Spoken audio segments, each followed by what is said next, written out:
This evening, Brother Jonathan Lawrence will be giving a class on Proverbs. And to introduce that class, we'll read together Proverbs chapter 4.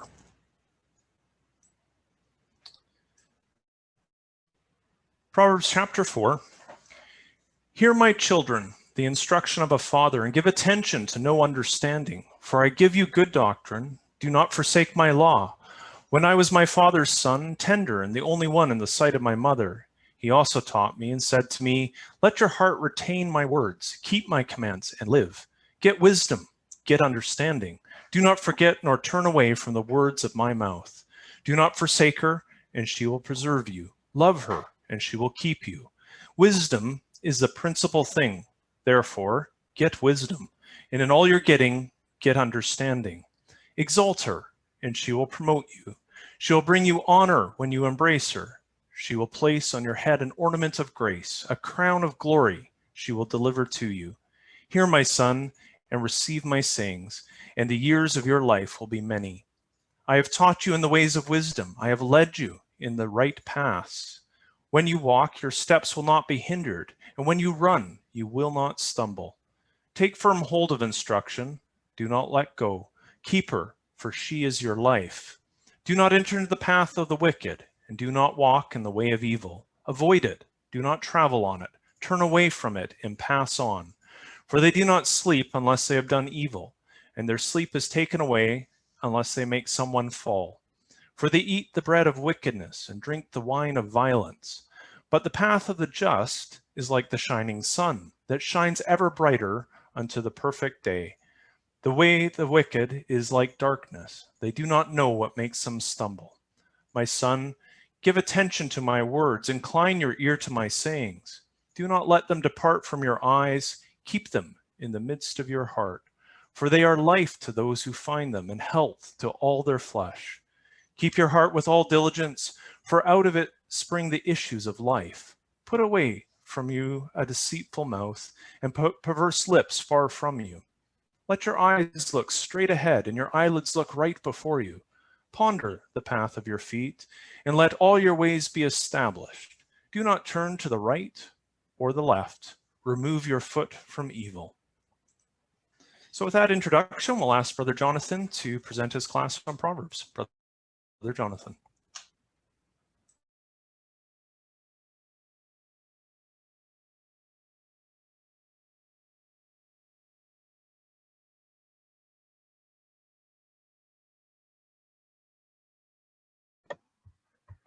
Awesome. Thank you very much, Brother Phil. Just sorting out my screen here. All right, looks like we're working there. So good evening, everyone. It is wonderful to be with you. I would say it's wonderful to see you all, but I can't see everyone. It is wonderful to be able to speak to people who you can see. So if you can turn on your video, it would be wonderful to be able to see you. If that's not possible, I do understand, but it is really nice to be able to see you all. For those who do not know me, obviously my name is Brother Jonathan Lawrence. I go to the Prince George Ecclesia in the middle of British Columbia, Canada, and I am a teacher by occupation. So before you increase your expectation of my presenting ability, because I am a teacher, I am a PE teacher, and everybody knows that those who can't teach and those who can't teach PE. My job basically consists of blowing my whistle really loudly and shouting at children. So I brought my whistle with me this evening, and be prepared to turn your volumes down. In all seriousness, though, I do hope you do gain something from tonight's discussion in Proverbs, as my studies in this subject have been life-changing, have been incredibly valuable for myself as well as for my family. So if you would, this class is going to be slightly interactive, so please be prepared to type in the chat. That will be the easiest way to share our thoughts. If we try all on mute, it would be very difficult for us to understand each other. But so be prepared to get your fingers busy and to do some chatting in there. You will also need something to write with and to write on this evening. So you will need some paper and some pencil or pen, as we will be doing a little activity as we move through here. So this evening, this is what we are hoping to cover. We're going to look at the themes in Proverbs and take a very quick overview of some of the themes that we find in Proverbs. We're going to look at the structure that we find in the Proverbs, and then we are going to take one takeaway. Now, this morning, someone commented about how are we going to do Proverbs in one class? Well, we are going to just take one thing out of Proverbs at the end. Now, I'm not sure if anybody else has struggled kind of getting a grasp on Proverbs in their walk and in their Bible study. I know for myself, for the most part, I've kind of, Proverbs has always just been this vast pool of knowledge and advice, and it seemed very, very overwhelming to me. I found it very random, but very powerful as well in its statements. Very, very pithy and very important statements that Proverbs made. I used to think that there was very little structure in the way the information is presented in the Proverbs. And then I also thought, as most of you probably also think, that the major theme of Proverbs was wisdom. Well, after 13 classes for my home ecclesia on Proverbs and 3 years of study in the Proverbs, my initial thoughts on Proverbs still basically hold true. The Proverbs is an immense pool of incredible advice and wisdom on every single aspect of life. It is very random, as we will see tonight, but it does have some structure in the way that it's presented and the way it's outlined. And its statements are incredibly powerful, incredibly pithy, and incredibly important in what they have to say to us. Yes, the predominant theme of Proverbs is wisdom, but there are many, many other themes that Proverbs holds for us. And we're going to take a look at some of those themes more than just wisdom. So my first question then for you is, and if you would like to write this into the chat, do you have any other themes that you have found in Proverbs that you can think of, that you can share with us? I think, maybe I can. Where's the chat? Here's the chat. Perfect. There it is. So I can pull this up. Excellent. So strange woman is one that came up. Family, good. Those are some themes that we have in Proverbs. Sloth, being slothful, good. Kings, good job, well done. I think that's Jason is coming up with all of these. I wonder where you have heard the fool. Excellent, yeah, the fool, good one. Just and unjust weights, good. The tongue, yeah, we've got the tongue in there. Our speech, good. The ant, yeah, that goes along with the sluggard. Our walk, yeah. Being trustworthy, yes, I like that one. Yeah, our integrity, yes, good one there. Couple more minutes. The virtuous woman, fantastic. Yes, at the end of Proverbs, but throughout the Proverbs we have that contrast, right, between the strange woman and the virtuous woman throughout Proverbs. That's another good theme there. Yeah, for sure. All right, so that's awesome. Thank you very much for sharing those. So you can see that there are some themes that we have throughout Proverbs. I think I have to go back to there. There's the question. Forgot to put that up there. So here are my themes. These are some of the themes that we actually, I shouldn't say just I, because our entire family did this as we went through Proverbs.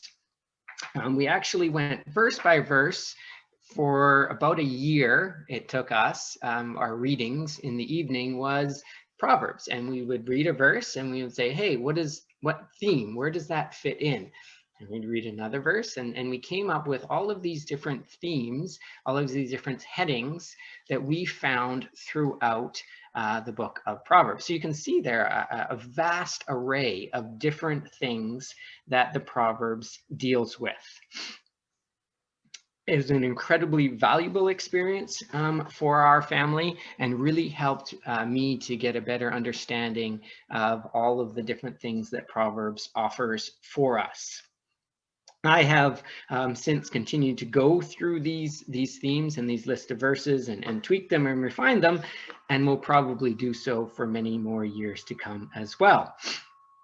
As you can see there, though, we even have right down at the bottom, we even still have a miscellaneous theme, where there's still verses in there that are just almost one or two offs, where they just talk about one kind of thing, and we never found that anywhere else within the Proverbs. So we're still going through it, and we're still doing it, but it was being very valuable for us to find all of these different things, all of these different themes.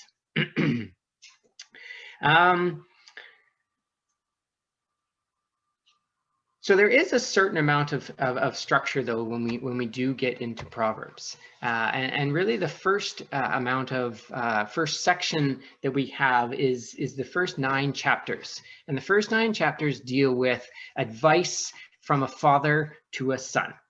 There is some disagreement as to who actually wrote this first 9 chapters. Some would say that it's David giving it to Solomon. I actually believe more that it is Solomon, more recounting what David told him.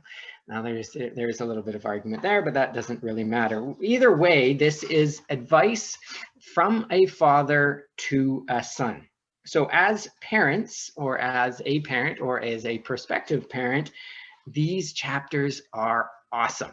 They're so valuable, they're so instructive, they're so encouraging, and they're so helpful to give us awesome practical guidance to pass on to our children.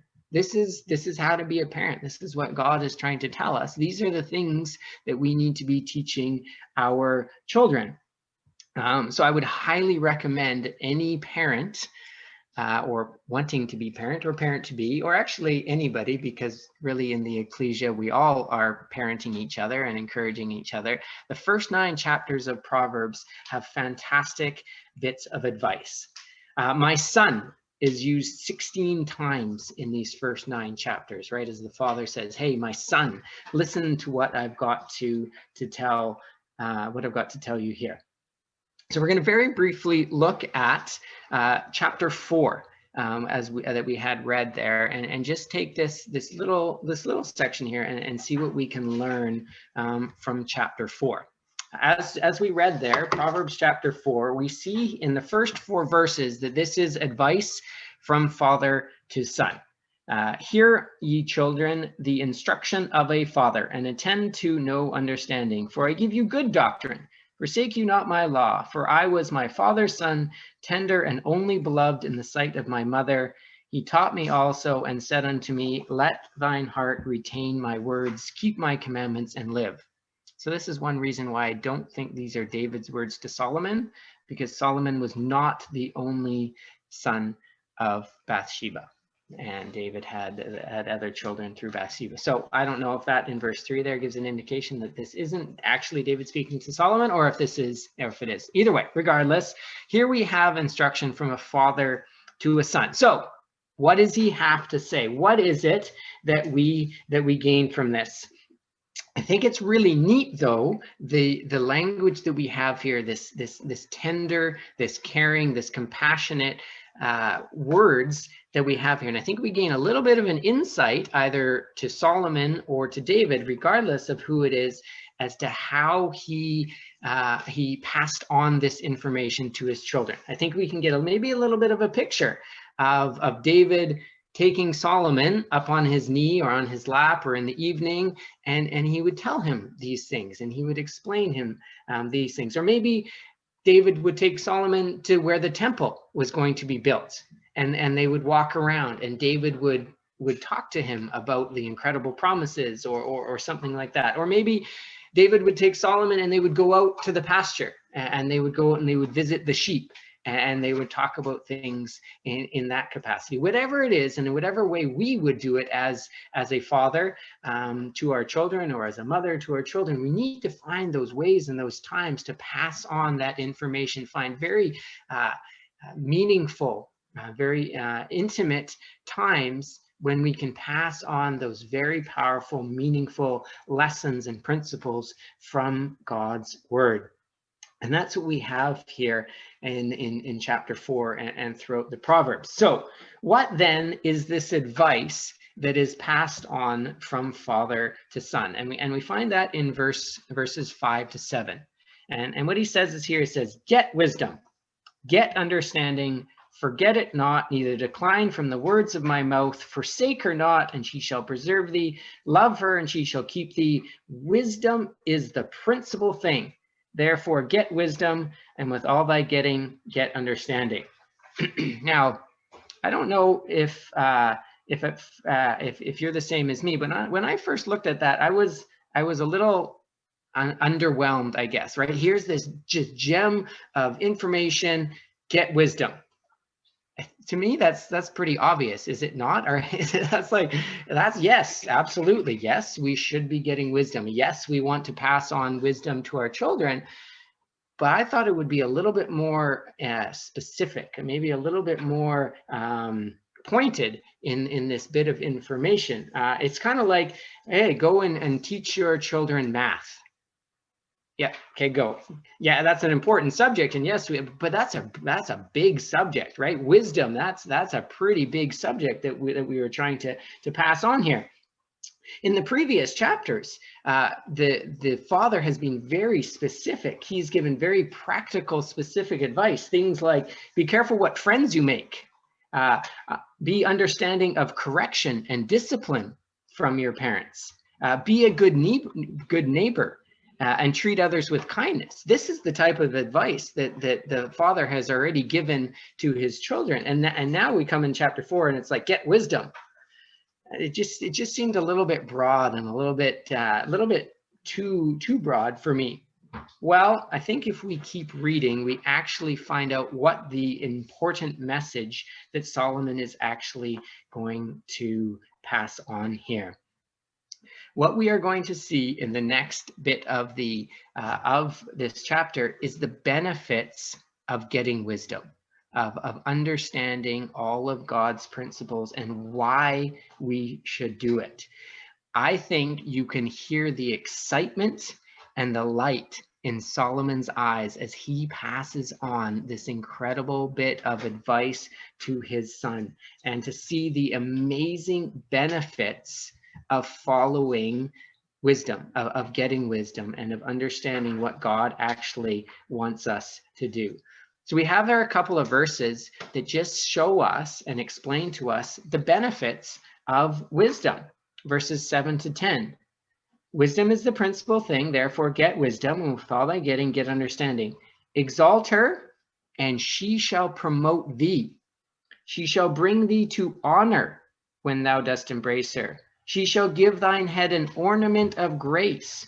A crown of glory shall she deliver to thee. Hear, O my son, and receive my sayings, and the years of thy life shall be many. Jump down to verse 21 and 22. Let them not depart from thine eyes. Keep them in the midst of thine heart, for they are life unto those that find them, and health to all their flesh. So this wisdom that we get from the Bible, from Proverbs, from our Father, is life. It's happiness, it's joy, it's peace, it's friendship, it's support and care. And it's exciting, and it's worth the struggle and the challenge to find it and to apply it. This is what Solomon is trying to pass on to his children, from father to son. that it is exciting and it's wonderful and it's beneficial and it's amazing to get wisdom, to learn about the principles of God, and to apply them in our life. So the lesson for us then is, how excited are we about doing the readings with our families? Do we get excited about getting on Zoom for memorial meeting and Bible class and Sunday school and Bible lectures? Do our eyes light up with the opportunities to pass on God's words to anybody that we come in contact with? Do we emphasize the incredible blessings that we have as sons and daughters of our Heavenly Father to our children, to our ecclesias, and to all the people that we come in contact with? That's what finding the wisdom of the Proverbs gives us. It gives us with an opportunity of life. It gives us joy. It gives us peace. It gives us patience. It gives us goodness. This is the wisdom that the Father is to pass on to the children. And that's exciting. For me, that's exciting. And that's something that I want to try and pass on to my children, to my ecclesia, and to those around me. That it is exciting, that it is wonderful, that it is awesome, and there are so many benefits to gaining wisdom from the Proverbs. Leading a life based on the principles, based on the Proverbs is awesome, and it's something to be sought after. So that's basically the first 9 chapters, is this advice that is passed on from father to son. From there, we get into chapters 10 to 24, and this is the wisdom of Solomon, as it could be described, and there is very little continuity in this section. Verse to verse, very rarely do they have anything to do with each other. Verse 1 does nothing to verse 2 to verse 3. There are some little sections in there that talk about something, but for the most part, there are random pieces of wisdom in these chapters. Chapters 25 to 29 are the Proverbs of Solomon, compiled by Hezekiah. And again, same kind of thing. Oh, we were supposed to read some verses here. Chapter 25. Let's go to chapter 25. Let's go to chapter 10 first and just look at verse 1 of chapter 10, and we can see kind of the heading there. Proverbs 10 verse 1, the Proverbs of Solomon. A wise son maketh a glad father, but a foolish son is the heaviness of his mother. So you can kind of see the heading there. When we go over to chapter 25, we see in chapter 25, verse 1, these are also Proverbs of Solomon, which the men of Hezekiah, king of Judah, copied out. And we can kind of see that section from there. And those are chapter 25 down to 29. Chapter 30, when we jump over to chapter 30, verse 1, we have the words of Agur, the son of Jekiah, even the prophecy, the man spake unto Ithiel, even unto Ithiel and Ukal. These words seem to be the words of an older person, once again trying to pass on the wisdom that he has accumulated in his life and passing those words on. And then we have the final chapter in Proverbs 31. The first 9 verses are the Proverbs of King Lemuel. Some would say that is Solomon, is described as King Lemuel. And then we have the last section there, the virtuous woman that we are, I'm sure, all very aware of. All right. So now we are going to do a little activity. Now that you have the structure of Proverbs all laid out and perfectly memorized, and you're good to go there, we're going to do a little brainstorming session. This is where you're going to need your pen and your paper and something to write on. You're going to have a little discussion, either individually, if you're on your own, or within the people who are with you. We are going to go and take a look at one of these sections and look at the themes and look at these pieces of advice that are going to come up. I've done chapter 10 for you. I've got a little example of what I'd like you to do here. So what you're going to do is go verse by verse. So if we go back to Proverbs 10 really quickly, this is what you are going to do. And then we're going to share this with each other, and we're going to see some of these themes that start to come out here. So we start in Proverbs chapter 10. We read the first there. A wise son maketh a glad father, but a foolish son the heaviness of his mother. Okay, so I've given that the title of instruction to children. You could maybe talk about parenting or something like that in that verse. But in verse 1, that's what we've got there. Verse 2, it says, treasures of wickedness profit nothing, but righteousness delivereth from death. So we actually have this interesting theme. Wickedness and righteousness are contrasted a lot of times within the Proverbs. So the cost benefits of wickedness and righteousness. Verse 2, the Lord will not suffer the soul of the righteous to famish, but he casteth away the substance of the wicked. Again, we kind of got this idea of the righteous and the wicked contrasted together. The righteous will be delivered, but the wicked will be cast away. Verse 4, he becometh poor that dealeth with a slack hand, but the hand of the diligent maketh rich. So we themed this one as work hard, or diligence is found throughout the Proverbs. Verse 5, he that gathereth in summer is a wise son, but he that sleepeth in harvest is a son that causeth shame. Again, this idea of working hard. Oh, we have actually two verses side by side there that deal with the same thing, which is kind of interesting. Verse 6, blessings are upon the head of the just, but violence covereth the mouth of the wicked. So here the just and the wicked are contrasted. Verse 7, the memory of the just is blessed, but the name of the wicked shall rot. Again, the just and the wicked are contrasted in those two verses. The wise in heart will receive commandments, but a prating fool shall fall.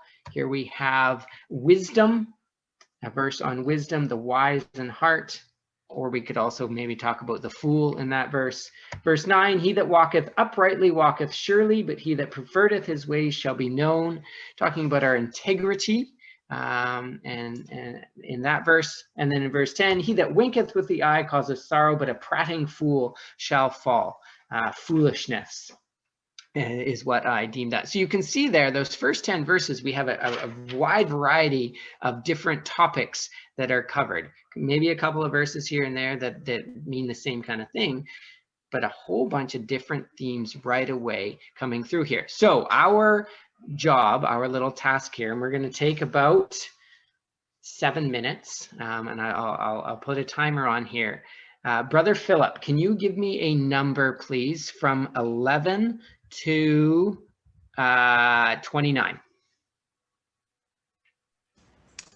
13. 13. All right, so we are going to do chapter 13. Is the chapter that we are going to choose, and we're going to start in verse 1, and you are just going to write verse 1, and then you are going to decide the theme of that verse. Try and keep it concise as much as you can, right? Try and be like, okay, that deals with wisdom, that deals with integrity, that deals with, right? Try and break it in as very concise as much as you possibly can for that theme. So do verse 1, do verse 2, and work your way through. After the 7 minutes are up, we're going to come back in and we are going to share those in our chat, and we'll see what we kind of come up with, and we can see those themes from what we've got there. Okay, so you've got 7 minutes. If you want to turn your cameras off, you can actually turn your cameras off now if you want to work, or you can just watch everybody else working away as ants as we are working very diligently. Okay, 7 minutes, go. Okay, I'm going to mute us so we can also do it.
You have 1 minute. This is your 1 minute warning.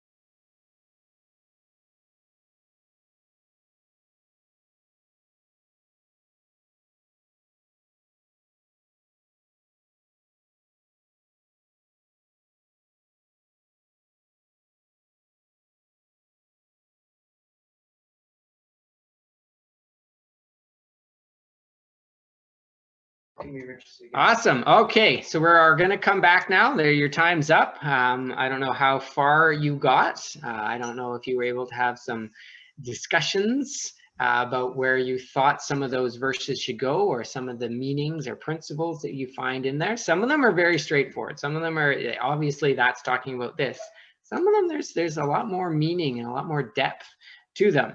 So we're going to go to our next slide, because I've got the verses down here, and we're hopefully going to be able to type them in here as we go. So using the chat function once again, what did you come up with in verse 1 for what you thought was the major theme of verse 1? Receives rebuke, or receiving rebuke. We have parenting. Any other thoughts? Daniel, parenting. Yes, we had parenting, hearing, obedience. Yeah, this idea of giving instruction and receiving instruction, particularly as a son or a daughter, right? As a child. So interesting. We've got that one there. What about verse 2? Anybody's thoughts? Oh, we're getting some. Okay, this is verse 2. Perfect. These are listening or not listening, think before speaking, a reward. Yeah. Okay. So speaking, a little bit of tongue in there, a reward. So you can see how it's hard to pin down kind of one theme, but you can see, and you'll start to build these themes throughout as we go through. Verse 3, this one's pretty straightforward. Yep, verse 3, the tongue, right? This is this idea of the tongue, self-control, yeah, keeping your mouth, yeah, discretion, yeah, good, yeah, absolutely, right? To know what to say, when to say in the right way. Good. Self-control, tongue. Awesome. Verse 4, what did we have in verse 4? Work hard, lazy versus diligence. Yes, sluggard, hard work, diligent work. Yes, good. Yeah, that's what we had here. Work hard, diligence. I don't think that's how you spell it. I don't know, but that's okay. Sluggard. That's how in PE, that's how you spell it right there. Yeah, absolutely. That's what I tell my students. This ain't English class. All right, verse 5. What do we have there? Lying. Yeah, don't lie. Lying. Hating wickedness. The righteous versus the wicked. Yeah, and this again, these are one of these contrasting verses of the wicked and the righteous. What happens to the righteous? What happens to the wicked? And we start to see that balance throughout the Proverbs, and that's a major theme. Speaking truth, life of sin only ends badly. Absolutely, and that's obvious when you see the wicked, and it's just constantly, if you're wicked, you just get, and nothing good comes out of it. Covered by godliness. Good. Awesome. Verse 6. Guidance of righteous. Yeah. Our walk the way, doing right, conduct in with the right and wicked. Good. Do right. Yeah. Interesting. Good. Blameless. Yeah. Blameless and sinners, right? That contrast between the two of them. Good. We're gonna keep blasting through here real quick. Verse 7. Anything there? This one was an interesting. We had some good discussion. Yeah. Greed, generosity. Riches, spiritual riches. Yes. Yes. Can anybody think of a Bible echo? Where did you think that drew from? Did anybody see a, yeah, there it is, James, Brother James. Yeah. Where your treasure is, there will your heart be also. Now it's incredible, and we're not going to touch on it too much tonight, but the vast majority of Christ's parables, you will find an example in the Proverbs. And I think Christ definitely drew a lot of his parables and so much of his teaching, which again, we shouldn't really be surprised, comes from the Old Testament and comes from the Proverbs. It's fantastic. It's amazing. Okay, so we're gonna leave it there. It's really neat. So there you can see, and that's what I wanted for you guys to do, is to have this opportunity to see the incredible diversity of the wisdom that comes out in the Proverbs. And again, it's from verse to verse, it's going to be different. There we go, sharing that screen back there.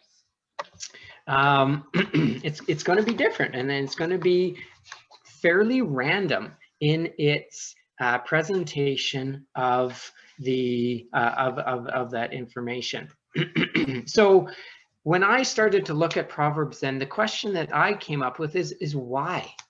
Why is this the way that God has presented such incredible information, incredible wisdom for us? Why could he not? To me, I think it would have been so valuable if Solomon has all of this wisdom and knowledge, and he's like, okay, here's the section on the wicked and the righteous. And here is a big long list of all of the Proverbs, all of the wisdom when we contrast the wicked and the righteous. Okay, now here's the section on the tongue. And I'll list you all of these different Proverbs, and there you go. There's the section on the tongue. What about on substance abuse? And what about on integrity, or on generosity and greed and riches and the poor and all of it, right? Wouldn't it have been so much easier for us and so much more valuable for us that we could just go to that section? I'm struggling with anger.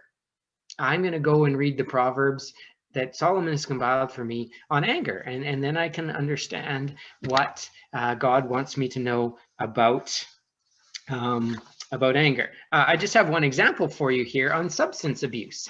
These are all of the references that talk about abusing substance. In particular, it's alcohol and food. And as you can see, they are scattered throughout the Proverbs. There are 6 references in particular to being careful about substance abuse, about not eating too much and about not consuming too much alcohol. There's a few of them in chapter 23. But you have that one in chapter 20, you have one in 25, and you have another one, a little section there in chapter 31. They're not all in the same spot. So if that's a problem, you're going to have to read through a good chunk of the Proverbs in order to find that information. So why then is it not in one spot? Well, we do have an answer, and I think we do have an answer, and it's found in chapter 25 and at verse 2. It is the honor of God to conceal a thing, but the honor of kings is to search out a matter. God has simply done this because he expects us to put some effort into finding out the information. As a king, if we want to be a king, it is our duty, it is our privilege, it is our pleasure to search it out and to find out exactly what God has hidden for us to find. God is not looking to give us the easy answer, the easy way out, and just have it all there at our fingertips. That's the way the world operates. That's why humans have invented cell phones and the internet, so that we have at our fingertips the answer for everything. God expects us to work for it. God expects us to put in the time and the effort to find out exactly what he wants us to know. Something worked for holds so much more value than something freely given. Also, something studied and researched will be remembered longer and have a far greater impact on my life than just a quick and easy read. If we desire to be a king in God's kingdom, then it is our responsibility and our pleasure to search out how to be one, how to behave like a king. As I mentioned, the Lord quotes extensively from the Proverbs, and many of his parables and teachings comes from the Proverbs.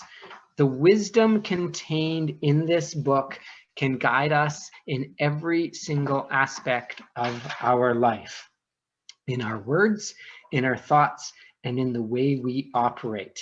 It will direct how we interact with our family, with our co-workers, with our ecclesia, and with ourselves. So I would highly recommend you spend the time sifting through the treasure trove of wisdom that the Proverbs holds. I'm not going to provide you with my notes. I think that would defeat the purpose. It would defeat the objective that God has laid out for each one of us. He's asking you and he's asking me to put the time and the effort into studying his word, not just the Proverbs, but the entire book, to put the sweat and the time equity into plumbing its depths and gaining the wisdom and the knowledge in how to deal with different situations within our lives. It does provide us with an incredible framework, with an incredible guide on how to deal with things.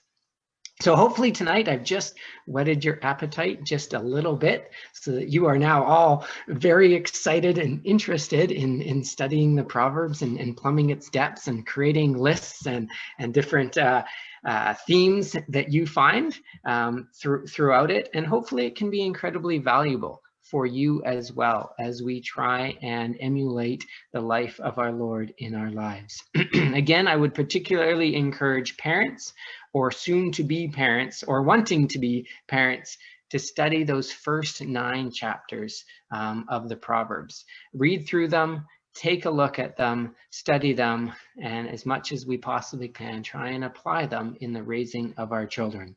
We can see the advice that Solomon provided for us as parents as we try to raise a godly seed.